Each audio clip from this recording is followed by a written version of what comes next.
Hello, everyone. Angela, we've got our wonderful participants, attendees coming in. Hi, All hi. right. Good morning, everybody.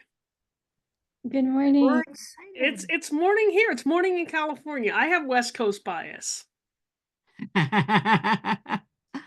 There you go. You There know, you if go. you're if you're a sports fan, you hear so much about East Coast bias, right? Well, I turn it around. I'm West Coast bias all the way. So it's good morning. Yeah, welcome everybody. Hi, Jamie coming in. Naaman, welcome. Vipal, welcome. Charlotte, welcome. Great to see everybody. Come on in. Yeah, and if you are able to put your cameras on, we would love to see you. Would love to have you participate. And no pressure, of course, but we'd love to have you. You don't have to have your cameras on if you don't want to. That's right. That's I'm right. I'm But it's beautiful to see people and beautiful connect with the great energy. Hi, Charlotte. Hi, Jamie. Yeah, great. Look at how wonderful and just connecting. We get the vibe, right, Angela? A great We vibe of do. Shout people. shout out to everybody and shout out to my ad hocers. I think we got a couple of ad hocers here. So shout out to you guys. So, Angela, we have already put in the chat a prompting question because we're going to jump right in. But what's the biggest thing you're passionate about with accessibility? Prompting question, biggest thing you're passionate about, and I'm gonna phrase it this way. What is your big why? What gets you Ooh, up and excellent, get Angela. your motor running about accessibility? And let's officially start in one more minute. But boy, what a great question that is, right? Very nice. Is it Naman? Naaman? Yeah, hello. Hi, welcome. How's it going? We're grateful you're here. Thank you. Yes, yes, yes, yes. Yeah. So what's the biggest thing you're passionate about, right? So Angela, shall we start here? Because your everyone's time is valuable. Let us begin. Valuable. Yes, yes, let us begin. So, I asked you, what's your big why? And Kathleen, could you read a couple of those big whys out? I am delighted to. You know what? How about this? If you'd like to take yourself off mute and share what you put in the chat. We want to get your voices in the room here. Let's get your This is part of voices. accessibility, getting everybody involved, right? Kathleen gets to see your faces, but I don't get to hear your Oh, voices. well, that's why we want to invite everybody.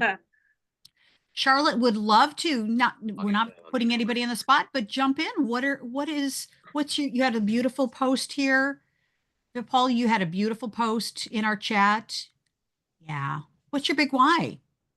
I think it's so important that we have equal access to technology, no matter if someone has blindness or whatever someone might be dealing with. I think it's really important that everyone is able to access technology the same. And I actually had I was very fortunate to work with Angela on a VA project and interview people who used a screen reader to use technology.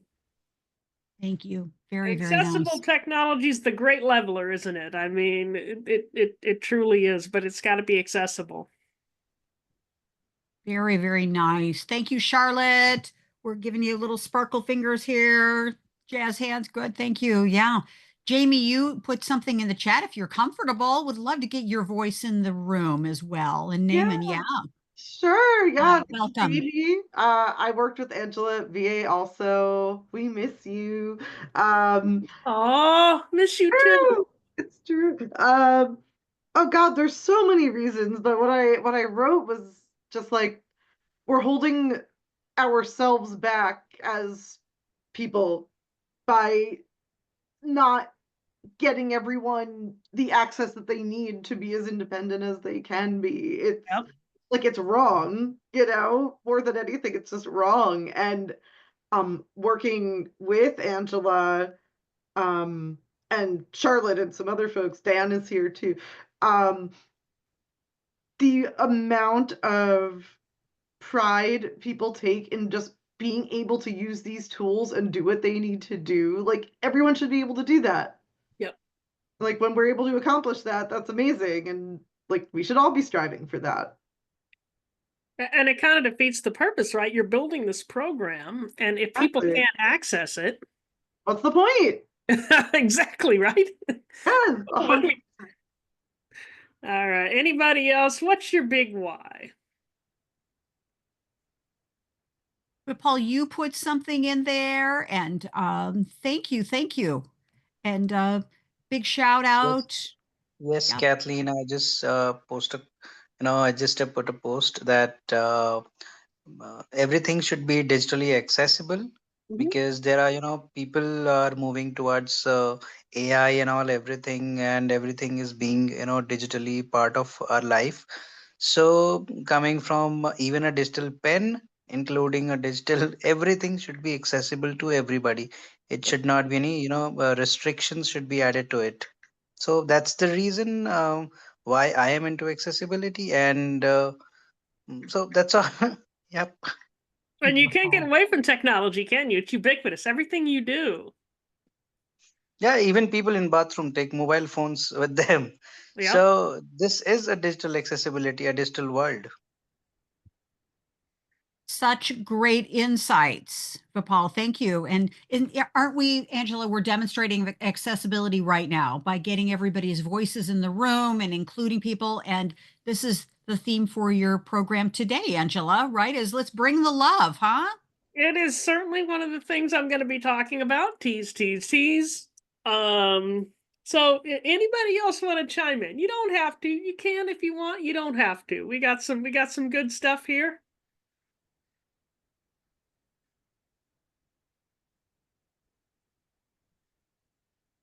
All right. And you know what I love about the accessibility space? I love the passion in the accessibility space, right? We like to say, does your why make you cry? And I'm not saying, literally make you cry, not on such a beautiful day, but we all have an emotional investment in accessibility. We get fired up about this stuff, right? Jamie, you remember our accessibility meetings we used to have when we used to work together. I mean, people got passionate. This is this is a subject this is a subject that generates a lot of emotion in people, and and myself included, not just for myself, but for the person that just lost their vision and doesn't know what they're going to do in life, for the person who maybe has a cognitive disability, which wouldn't be nearly as limiting if only things were accessible. And for the organization, which is selling itself short, which is truly penny wise and dollar foolish by not investing in accessibility.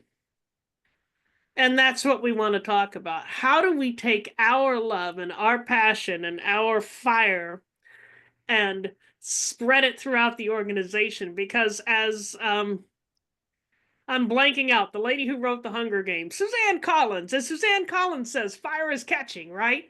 So how do we spread that fire? And I'm going to give you 5 tips on how to do that. So Angela, would you like to start these slides so we could Oh yeah, get this going? Yeah. So let me we need to make this accessible to sighted people. We need, I wouldn't even do this. Kathleen is always encouraging me to have some sort of visual content to engage people's eyes while they're listening to me. So go. Oh, well, thank you. And it's delightful for me to be your wing woman today. And my wing woman, my accountability partner. that's it. That's it. know. Really good. Yeah. And don't we all need our wingman, our wing woman, Yeah, our human? really and truly we do. So let me know when you got those slides up, and I'll start Yeah. going through my list. Yeah, very good. So Angela, before we get started, I would love to do a formal introduction for you. How's that? Oh, yeah. Yeah, so Yeah, we have this little thing called a program. And that program involved Kathleen introducing me before I started my lecture, and I broke it. We're thinking about them correctly, we're implementing them in a way that But makes first of Well- all, if I could kindly ask some folks to mute. yeah, I'm hearing voices and I know they're not in my head. probably not comprehensive error list. yeah, let's go ahead. We'll get everybody muted here. Yeah, really good. Hey, by the way, folks, this is Imperfectly Perfect, right? That- Angela, I know that you are a paid actress and a Hollywood actress. But you Yeah, know, this right. is an Imperfectly Perfect production. But we're bringing the love here. We're bringing the love. Yeah. So if you do not know, I'm Kathleen Caldwell, founder of the Women's Success Accelerator, and it's my delight and honor to introduce Angela Fowler. Angela Fowler is a passionate accessibility coach and strategist. She knows firsthand what it takes to create work environments and life environments that are filled with accessibility. And her motto is, let's make business accessible. And so with that, it is my delight and honor to introduce you, Angela, and to welcome you to our global stage. We're recording this because we have literally over 100 people who opted in for your program today, Angela. And we wanted to reward those that are here because we've got a checklist we'll let you know about here in a moment as a free gift from you, Angela. But to be able to say hello and welcome. And let's bring the love here for our program today. So with this, Angela, let's turn it over to you to talk about your why, right? Absolutely. So does your why make you cry? And for all of us, you know, we're passionate about this. We're fired up. Our why is what drives us. The end user is what drives us. And yet the organization is what drives us, because be it business or government, the organization is truly missing out on a golden opportunity if it does not invest in accessibility. Did you know that organizations, and this is for-profit organizations, government organizations, it's still critical, but it's harder to measure profit. But I'm sure it's similar. It's just measured differently. If a business invests in web accessibility, and this is specific to web accessibility, if the investment is quality, they could net up to a 9x return on that investment. So an accessible business is a profitable business. Accessible government is efficient government, more efficient government.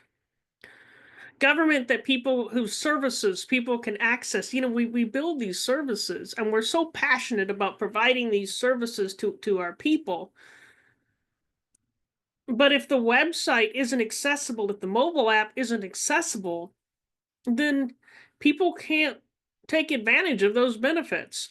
So how do we spread the accessibility love? Because as Suzanne Collins said, fire is catching. And we are firebrands of accessibility. So how do we spread that accessibility love throughout the organization? I'm going to give my top 5 tips.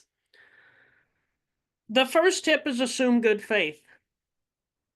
This is something that I myself have had to learn to do, because I was a young firebrand myself. And before I started working with you folks that I worked with on the VA website, helped me change my mindset.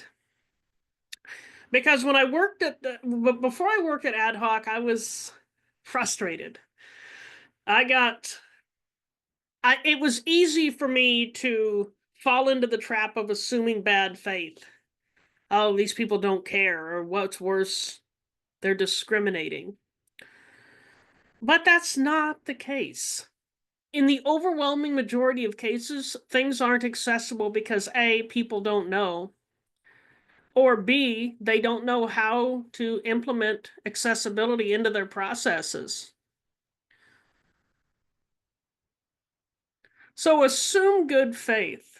approach leaders, approach coworkers with the assumption that if they knew the real life benefits of accessibility the way that you do, if they knew the benefits to the organization the way you do, they would welcome accessibility with open arms. Approach them not as a judge, but as a teacher. Well, that's what they need. My second tip is model accessibility in what you do. You know, I was at a meeting a while back, and I was listening to everybody talk, and I was trying to follow them, but they were using so many acronyms and so much industry specific jargon that I literally could not understand what they were saying. You know, a $5 fine to anybody who uses industry specific acronyms, right? I mean, but we all do it. We all do it. You know, blind people have our own special acronyms that the rest of you probably don't understand. Are you going to the ACB convention or the NFB convention? And you're like, what are you talking about? So be mindful of everything you do.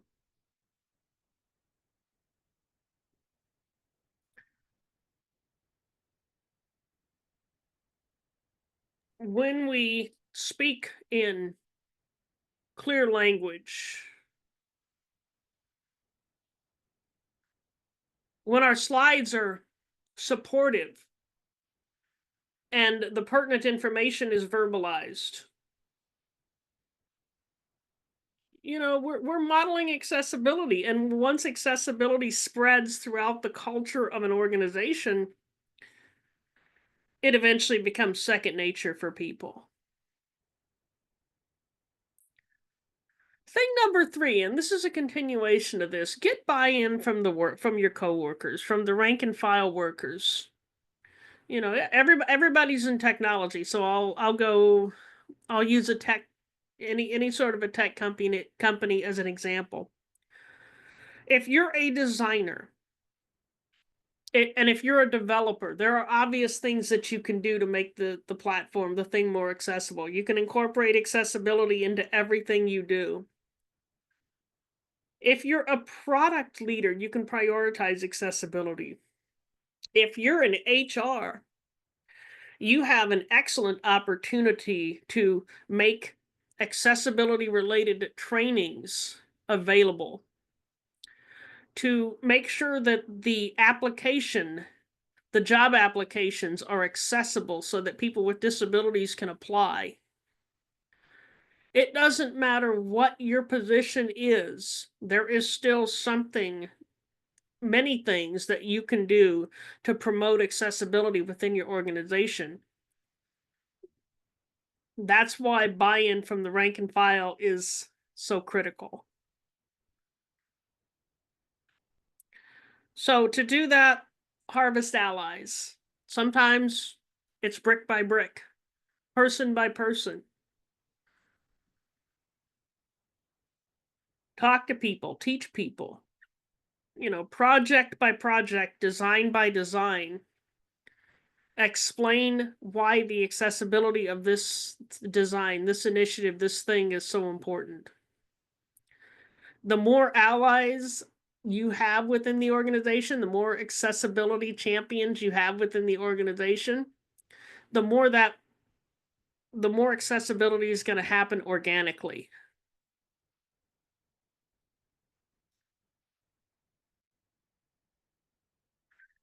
And finally, my 5th tip, gain buy-in from leadership. You know, you can have everybody in the organization working on accessibility, but it's not sustainable without leadership buy-in.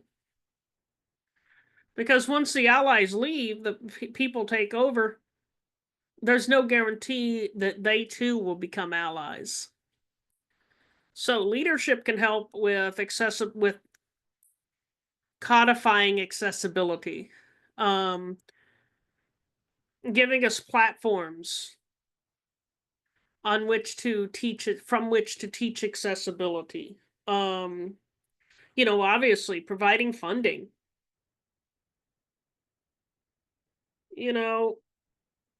There's so often a gap between the rank and file and the leadership, and it's one of the most frustrating things that we as accessibility specialists deal with sometimes, because we're sitting here thinking, this is so obvious. Why can we not move these initiatives, these accessibility initiatives forward faster? And our leaders have so many competing priorities that sometimes the accessibility gets lost in the shuffle. But having those conversations with leadership, gaining that buy-in, is so critical to the success of an organization.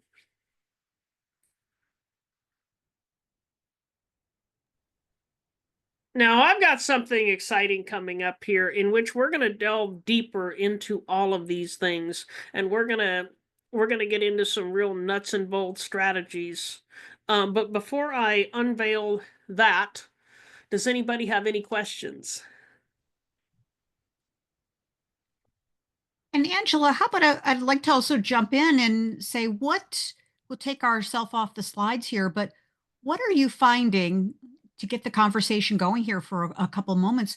What are you finding, folks, is working around getting buy-in, spreading the love, and also what are you finding is not working?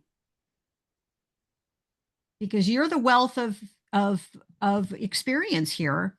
What do you find? Maybe we'll start with first, Angela. What doesn't work?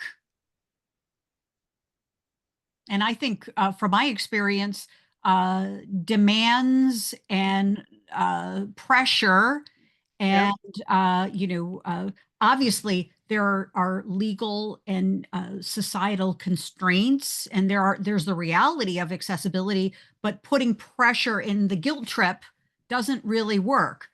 How about for each of you, if you'd like to put it in the chat or just take yourself off mute, what are you finding doesn't work? We can all learn from each other here.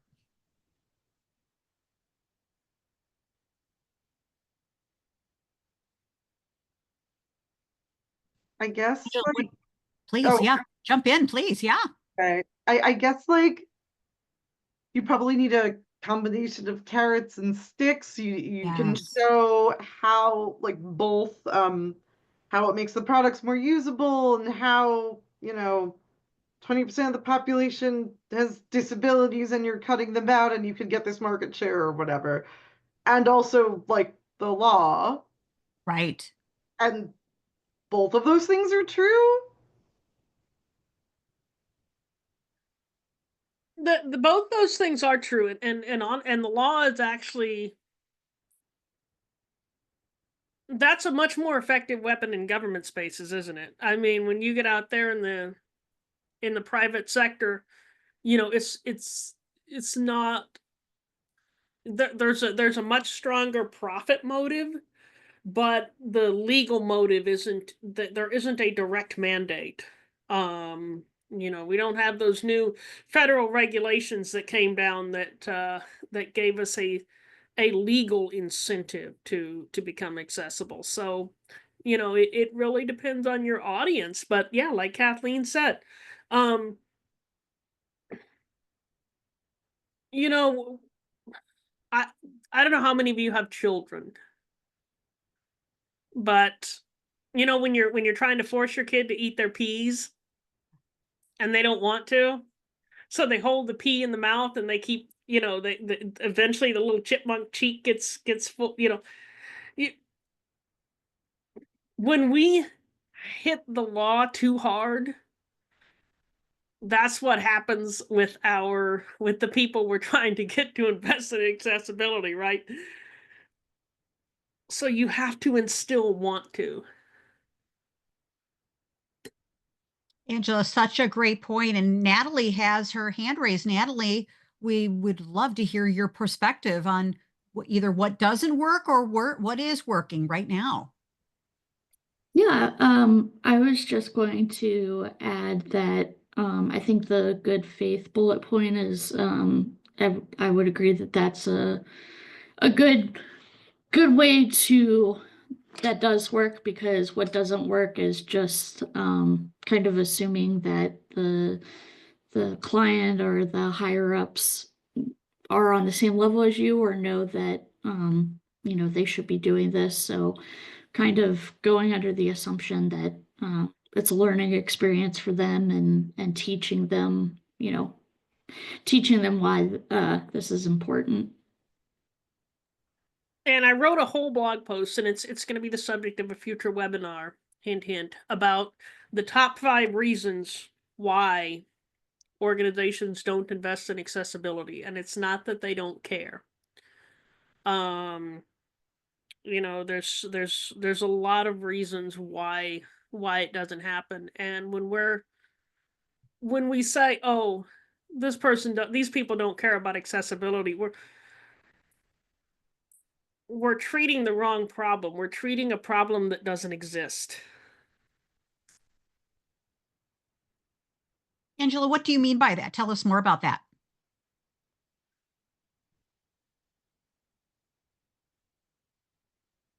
It's like giving an antibiotic for a viral infection, right? It doesn't work, and if you do it too much, it causes problems in the long run.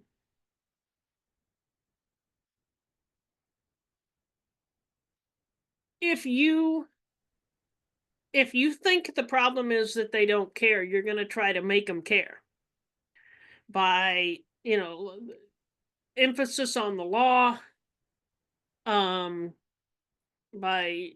anti-discrimination type of rhetoric.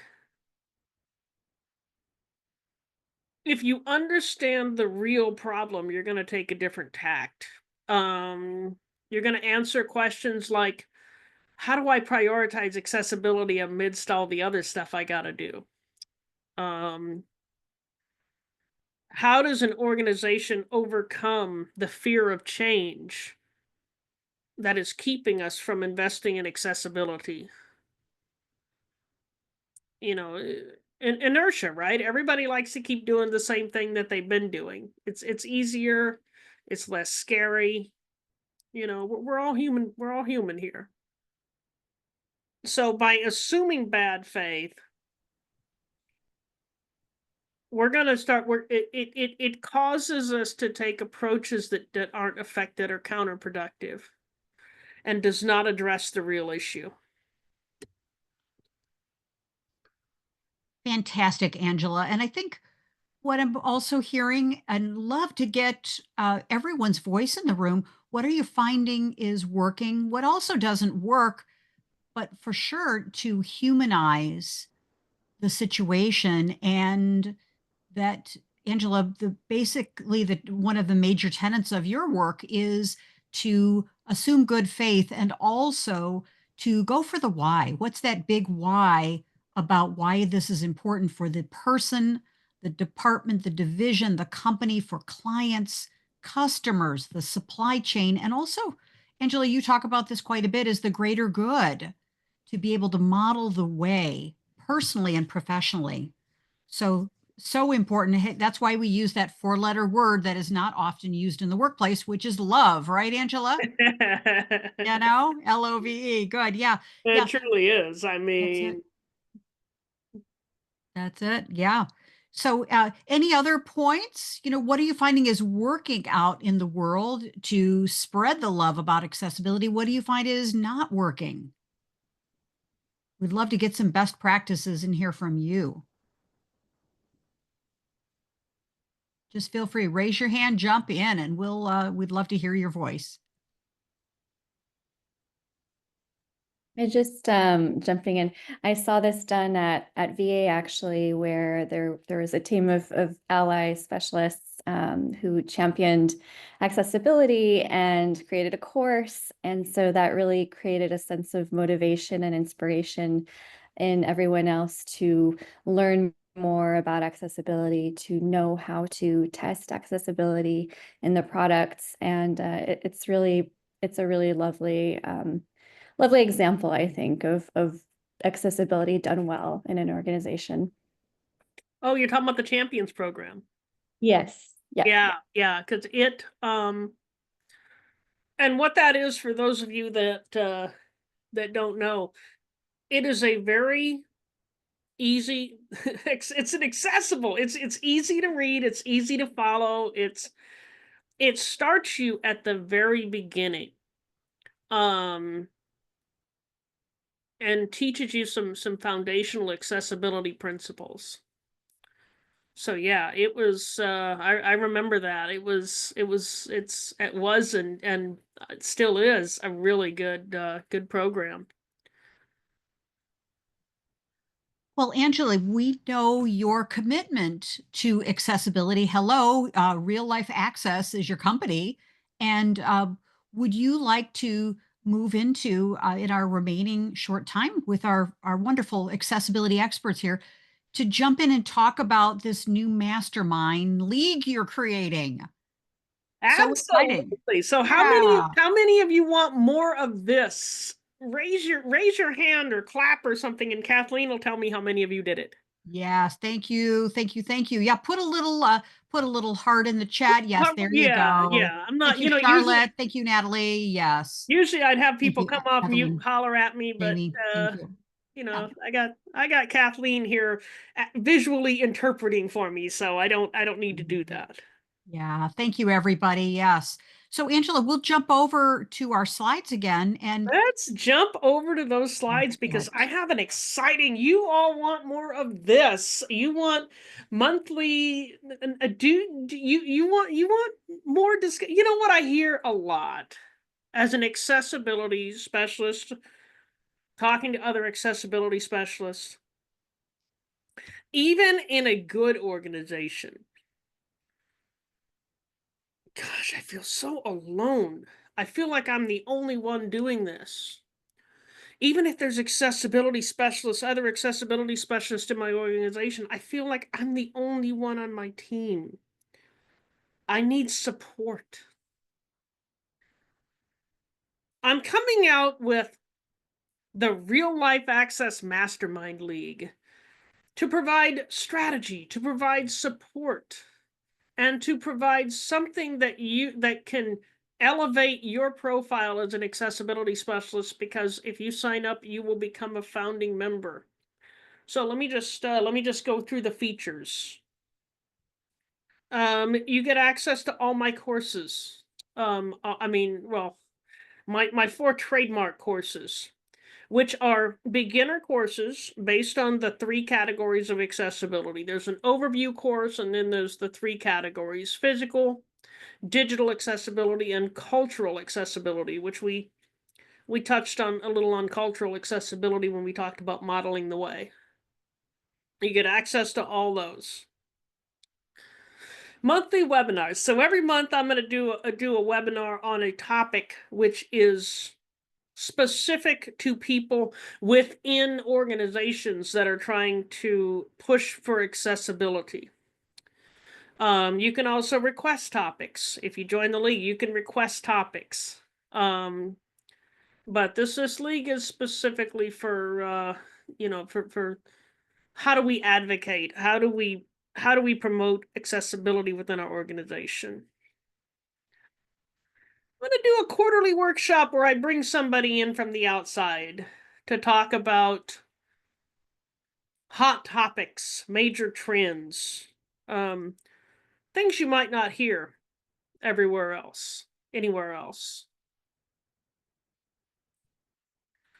going to have monthly office hours. If you worked with me before, you know about office hours. It's basically an Ask Angela Anything time. And that's going to be available once a month to members of the Mastermind League. And last but not least, and this is something we just added, you're going to have the opportunity, with support from me and from others in the community, to create a capstone project which is of value to your organization. So if you're trying to get your organization to pay for this, you can use that and say, hey, remember that X, Y, and Z that that you've been wanting to do, I can actually get support from other accessibility experts in order to complete this project.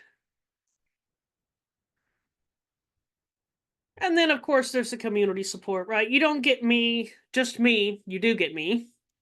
You get all the other people in the community.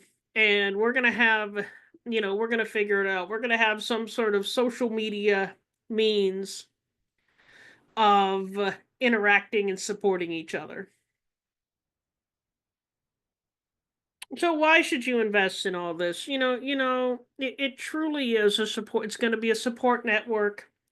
It's going to be a cornucopia of resources and information. And as a founding member of this mastermind league, you are going to be able to leverage us to facilitate your own careers. So say, I'm a member of the mastermind league. I have access to all this information and resources.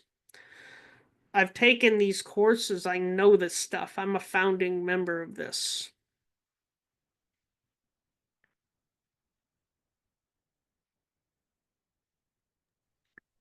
And Angela, I'm just going to jump in. I can't help but think that when you're a part of this new founding member with your Real Life Access Mastermind League, I can't help but think about superheroes, right? We get to be accessibility superheroes in the world. We're the Marvel Comics of accessibility. I'm telling you, I I can never really thought see of that. Leave it to Kathleen. Well, folks, and hey, I mean, I put in the chat, put a little yes in the chat if you'd like to be an accessibility superhero. Put a little yes in the chat. Hey, come on now. We're modeling accessibility, getting everybody. That's it. Thank you. Thank you, Jamie. Accessibility specialists assemble. Right. Charlotte. Yes. Natalie. Yes. Jamie Hart. That's exactly it. Yes. Hey, we're stronger together, folks, right? We're just stronger together. And Angela, the brainchild of this is so exciting and so fantastic. A mastermind league developed for and by accessibility specialists and heroes is really, really exciting. And you get my wacky sense of humor every month. Fun, right? Kathleen's like, Angela, that's not a selling point. No, just kidding. No, she's not. Oh, having a little fun is great, right? That's what my son would say. Mom, you don't want to sell based on your sense of humor. Nobody will buy.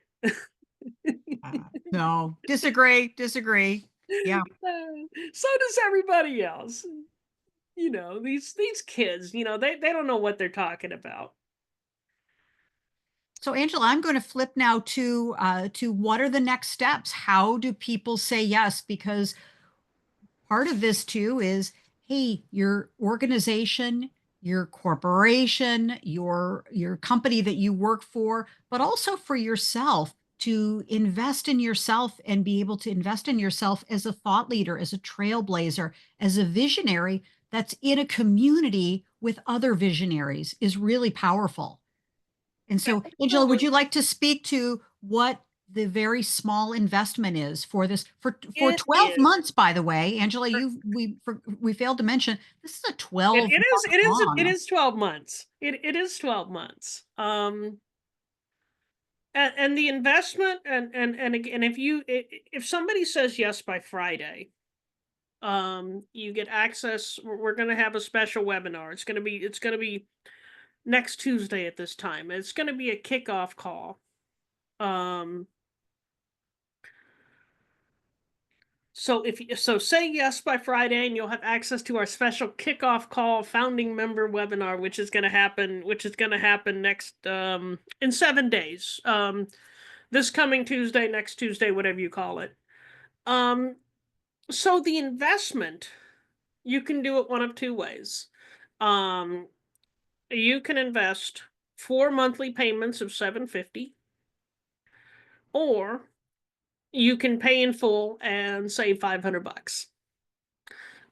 So I've got Kathleen has the link to the monthly option. If you want to pay in full, contact me. I'll send you whatever invoice, be it PayPal or Zelle or whatever the thing is. But it really is, as far as coaching programs go, and with all the stuff that we have in this, we built into this thing, it truly is a phenomenal investment. And those of you with continuing ed budgets, it is definitely something. It's something that any organization would want to invest in.